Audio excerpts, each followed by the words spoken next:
नमस्कार दोस्तों, इनसाइटिक्स प्लेटफॉर्म पर आप लोगों का स्वागत है। तो दोस्तों आज हम लोग महत्वपूर्ण प्रोटोकॉल के बारे में जानेंगे। क्लियर कि दरअसल कार्टाजेना प्रोटोकॉल क्या होता है, उसके बाद नगोया प्रोटोकॉल क्या होता है, क्योटो प्रोटोकॉल क्या होता है, Vienna convention, Montreal protocol, Kigali समझौता दरअसल ये किससे एसोसिएटेड है, किससे संबंधित है, इन सब सारी बातों को हम लोग इस वीडियो में जानने का प्रयास करेंगे। क्लियर।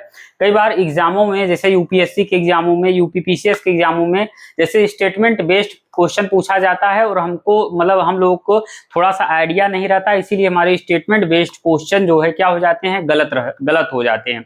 इसीलिए अगर थोड़ा सा हमको इनके बारे में पता रहेगा, जो चीजें मैं आप लोगों को बताऊंगा वो चीजें अगर आप लोगों को पता रहेगा तो आपके क्वेश्चन जो है गलत नहीं होंगे। चाहे क्वेश्चन स्टेटमेंट बेस्ड आए या फिर ऑप्शन बेस्ड आए, वो आपके क्वेश्चन गलत नहीं होंगे। क्लियर।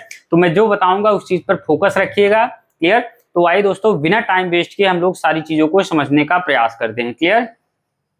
देखिए दोस्तों, यहाँ पर लिखा गया है महत्वपूर्ण प्रोटोकॉल, यानी महत्वपूर्ण प्रोटोकॉल के बारे में। दरअसल कार्टाजेना प्रोटोकॉल क्या होता है, नगोया प्रोटोकॉल क्या होता है, क्योटो प्रोटोकॉल क्या होता है, उसके बाद Vienna convention, Montreal protocol, Kigali समझौता किससे संबंधित है और किन किन बातों का ध्यान रखना है, ये मैं आप लोगों को बताऊंगा। देखिए, सबसे पहली चीज है कि कार्टाजेना प्रोटोकॉल क्या होता है, किससे संबंधित है। तो कार्टाजेना प्रोटोकॉल याद रखिएगा, जैव विविधता यानी बायोडाइवर्सिटी से संबंधित है। यह कन्वेंशन ऑन बायोलॉजिकल डाइवर्सिटी यानी CBD, convention on biological diversity या सीबीडी का एक पूरक समझौता है, एक कॉम्प्लीमेंट एग्रीमेंट है। यह जो है यानी कार्टाजेना प्रोटोकॉल जैव सुरक्षा यानी बायोसेफ्टी और जेनेटिकली मॉडिफाइड ऑर्गेनिज्म जीएमओ या फिर लिविंग मॉडिफाइड ऑर्गेनिज्म से एसोसिएटेड है, संबंधित है। ये बात ध्यान रखिए। क्लियर। एक बार आप लोगों को और स्पष्ट कर देता हूं, जो कार्टाजेना प्रोटोकॉल है वो दरअसल ध्यान रखिएगा ये बायोडाइवर्सिटी से संबंधित है, यानी जैव विविधता से संबंधित है।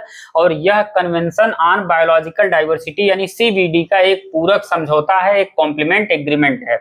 उसके बाद कार्टाजेना प्रोटोकॉल जो है यह जैव सुरक्षा यानी बायोसेफ्टी और जेनेटिकली मॉडिफाइड ऑर्गेनिज्म या फिर लिविंग मॉडिफाइड ऑर्गेनिज्म से एसोसिएटेड है। क्लियर। जो चीज मैं बता रहा हूं बस इतना चीज आप लोग ध्यान रखिए, उसके बाद आपके एक भी क्वेश्चन इससे गलत नहीं होंगे। क्लियर। अगर क्वेश्चन आएगा चाहे ऑप्शन बेस्ड चाहे स्टेटमेंट बेस्ड, आपके कोई एक भी क्वेश्चन गलत नहीं होंगे, इसी में से रहेंगे वो चीजें। दूसरी चीज जैसे देखिए, नगोया प्रोटोकॉल क्या होता है, किससे संबंधित है। नगोया प्रोटोकॉल जो है जैव विविधता, यह भी जो है जैव विविधता या बायोडाइवर्सिटी से संबंधित है।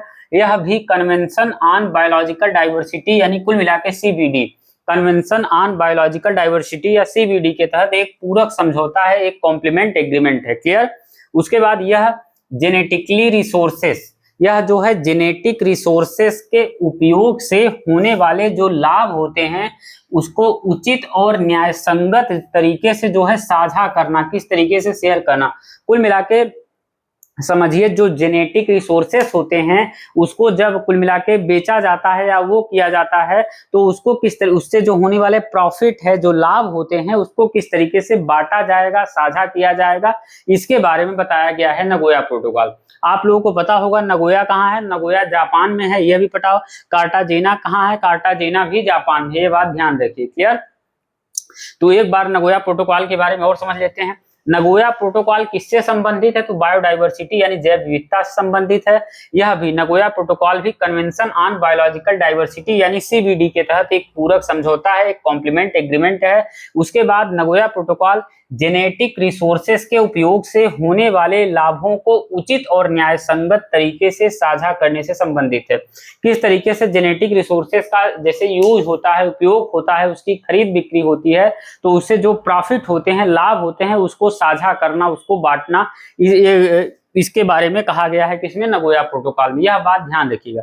दूसरी चीजें, कार्टाजेना प्रोटोकॉल हुआ कब था, तो यह कार्टाजेना प्रोटोकॉल को सन 2000 में अपनाया गया था और यह लागू 2003 में हुआ था, यह बात भी ध्यान रखिएगा। दूसरी तरफ नगोया प्रोटोकॉल हुआ कब था, 2000 में, मतलब इसको अपनाया गया था नगोया प्रोटोकॉल को, और 2014 में जो है इसको लागू किया गया था नगोया प्रोटोकॉल, यह बात ध्यान रखिएगा।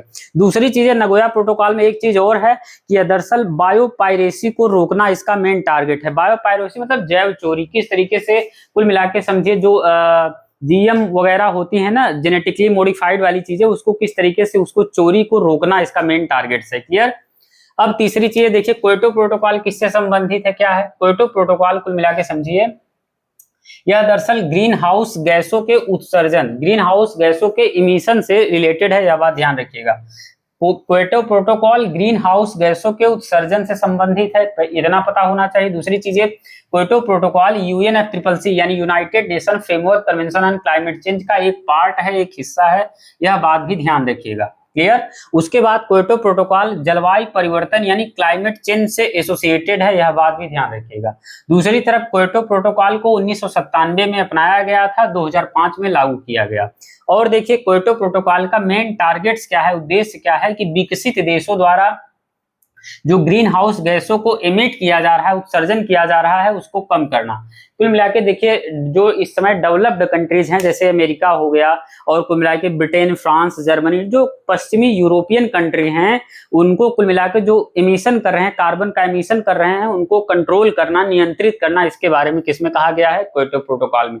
क्लियर। और यह विकसित देशों के लिए जो डेवलप्ड इकोनॉमी है, कुल मिला के डेवलप्ड कंट्री जैसे मैंने बताया अमेरिका, और जो पश्चिमी यूरोपियन कंट्री हैं जैसे ब्रिटेन, फ्रांस, जर्मनी, इटली, ये सब देश कुल मिला के उन पर कानूनी रूप से यह बाध्यकारी है, यह बात ध्यान रखिएगा कि जो कार्बन उत्सर्जन के वह कानूनी रूप से बाध्यकारी है, वो कार्बन इमिशन को जो है कम करेंगे। क्लियर। एक बार और समझ लेते हैं क्योटो प्रोटोकॉल किससे संबंधित है, यह ध्यान रखिए, Kyoto protocol green house gas के उत्सर्जन से संबंधित है।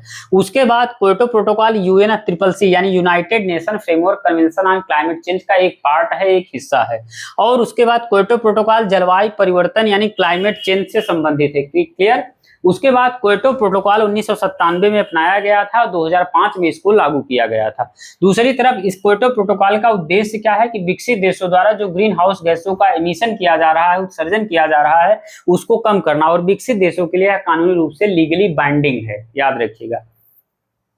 अब देखिए वियना कन्वेंशन, मॉन्ट्रियल प्रोटोकॉल और किगाली समझौता, कई बार छोटे क्वेश्चन देता है कि दरअसल किससे एसोसिएटेड है, कौन क्लाइमेट चेंज से एसोसिएटेड है, कौन बायोडाइवर्सिटी यानी जैव विविधता से एसोसिएटेड है। सिंपल क्वेश्चन देता है और थोड़ा सा उसमें अगर आइडिया होता तो लोग मतलब क्वेश्चन आसानी से सॉल्व हो जाते, लेकिन क्वेश्चन में आइडिया न होने की वजह से सारी चीज गलत हो जाती है। लेकिन ये यहाँ भी देखिए, बस याद रखिएगा कि Vienna convention, Montreal protocol, Kigali समझौता, यह तीनों ओजोन परत यानी ओजोन लेयर के प्रोटेक्शन से संबंधित है, यह बात ध्यान रखिए। क्लियर।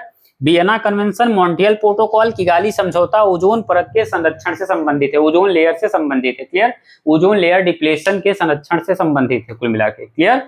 अब वियना कन्वेंशन हुआ कब था, तो वियना कन्वेंशन 1985 में हुआ था, मॉन्ट्रियल प्रोटोकॉल 1987 में हुआ था, किगाली समझौता 2016 में हुआ था। और दूसरी चीज, एक चीज और ध्यान रखना है, इसमें से जो Vienna convention, Montreal protocol, Kigali समझौता हुआ था, उसमें से केवल मॉन्ट्रियल प्रोटोकॉल एक ऐसा प्रोटोकॉल है, ऐसा एग्रीमेंट है जो कानूनी मतलब लीगली बाइंडेड है, कानूनी रूप से बाध्यकारी है मानना। क्लियर। तो आइए दोस्तों, इसको एक बार हम लोग 2 मिनट में एक बार और क्विक रिवीजन कर लेते हैं, ताकि दिमाग में ये चीजें, सारी चीजें कंठस्थ हो जाए या सेट हो जाए। देखिए कार्टाजेना प्रोटोकॉल किस चीज से संबंधित है, कार्टाजेना प्रोटोकॉल जैव विविधता यानी बायोडाइवर्सिटी से एसोसिएटेड है। यह कन्वेंशन ऑन बायोलॉजिकल डाइवर्सिटी यानी सीबीडी का एक पूरक समझौता है। उसके बाद यह कार्टाजेना प्रोटोकॉल जैव सुरक्षा यानी बायोसेफ्टी और जेनेटिकली मॉडिफाइड ऑर्गेनिज्म जैसे जीएम फसलों या फिर लिविंग मॉडिफाइड ऑर्गेनिज्म से एसोसिएटेड है, यह बात ध्यान रखिएगा इसके बारे में, कार्टाजेना के प्रोटोकॉल। दूसरी तरफ नगोया प्रोटोकॉल बायोडाइवर्सिटी से एसोसिएटेड है, और यह भी कन्वेंशन ऑन बायोलॉजिकल डाइवर्सिटी यानी सीबीडी के तहत एक पूरक समझौता यह भी है। दूसरी तरफ नगोया प्रोटोकॉल जो है जेनेटिक रिसोर्सेस के उपयोग से होने वाले जो लाभ हो रहे हैं उसको उचित और न्याय संगत तरीके से उसको डिस्ट्रीब्यूट करना, बांटना, वितरित करना। क्लियर आपस में। और दूसरी तरफ कार्टाजेना प्रोटोकॉल जो है 2000 में अपनाया गया था और 2003 में इसको लागू किया गया। दूसरी तरफ जो नगोया प्रोटोकॉल था, इसको जो है 2010 में अपनाया गया था, इसको 2014 में लागू किया गया था, यह बात ध्यान रखिएगा। और कुल मिला के नगोया प्रोटोकॉल बायोपायरेसी से भी संबंधित है, यानी बायोपायरेसी को रोकता है, जैव चोरी को रोकता है। क्लियर। अब देखिए क्योटो प्रोटोकॉल किससे संबंधित है, तो क्योटो प्रोटोकॉल ग्रीन हाउस गैसों के इमिशन से संबंधित है, ग्रीन हाउस गैसों के उत्सर्जन से संबंधित है। कौन? Kyoto protocol. और उसके बाद क्योटो प्रोटोकॉल UNFCCC यानी United nation framework convention on climate change का एक पार्ट है, एक हिस्सा है क्योटो प्रोटोकॉल। और क्योटो प्रोटोकॉल क्लाइमेट चेंज यानी जलवायु परिवर्तन से संबंधित है। क्योटो प्रोटोकॉल को 1997 में अपनाया गया था, 2005 में लागू किया गया। क्योटो प्रोटोकॉल का उद्देश्य, मेन टारगेट्स क्या है कि विकसित देशों द्वारा ग्रीन हाउस गैसों के उत्सर्जन को कम करना, यानी जो डेवलप्ड कंट्रीज के द्वारा ग्रीन हाउस गैसों का इमिशन किया जा रहा है, उत्सर्जन किया जा रहा है, उसको कम करना। यह जो है विकसित देशों पर मतलब लीगली बाइंडेड है, यह भी बात ध्यान रखिएगा। उसके बाद देखिए वियना कन्वेंशन, किगाली समझौता और मॉन्ट्रियल प्रोटोकॉल के बारे में केवल इतना जानना है या किससे एसोसिएटेड है, किससे संबंधित है, तो ये तीनों जो है ओजोन परत के संरक्षण से संबंधित है, यह बात आप लोग ध्यान रखिएगा। Vienna convention, Montreal protocol, Kigali समझौता ओजोन लेयर के डिप्लेशन से संबंधित है, ओजोन परत के संरक्षण से संबंधित है, बात ध्यान रखिएगा। वियना कन्वेंशन हुआ था 1985 में, मॉन्ट्रियल प्रोटोकॉल 1987 में, किगाली समझौता 2016 में। इन तीनों कन्वेंशन में से मॉन्ट्रियल प्रोटोकॉल एक ऐसा प्रोटोकॉल है जो कानूनी रूप से बाध्यकारी है, यानी लीगली बाइंडेड है। क्लियर? तो ठीक है दोस्तों, हम लोग 5-7 मिनट के वीडियो में विभिन्न मतलब जो इंपॉर्टेंट प्रोटोकॉल है उसके बारे में सारी चीजों को समझ लिया कि दरअसल क्या कार्टाजेना प्रोटोकॉल क्या होता है, नगोया प्रोटोकॉल क्या होता है, क्योटो प्रोटोकॉल क्या होता है, उसके बाद Vienna convention, Montreal protocol, Kigali समझौता को समझ लिया। अगर आप लोग इतना जितना मैंने बताया उतना सारी चीजों को 2-3 बार इसको देख लेते हैं तो दिमाग में सेट हो जाएगा। आपके जो क्वेश्चन आएंगे, चाहे स्टेटमेंट बेस्ड क्वेश्चन आए या ऑप्शन बेस्ड क्वेश्चन आए, यहाँ से मतलब क्वेश्चन वगैरह गलत नहीं होंगे। क्लियर? तो ठीक है दोस्तों, क्लास को यहीं पर एंड करते हैं, मिलते हैं नेक्स्ट वीडियो में, तब तक के लिए धन्यवाद।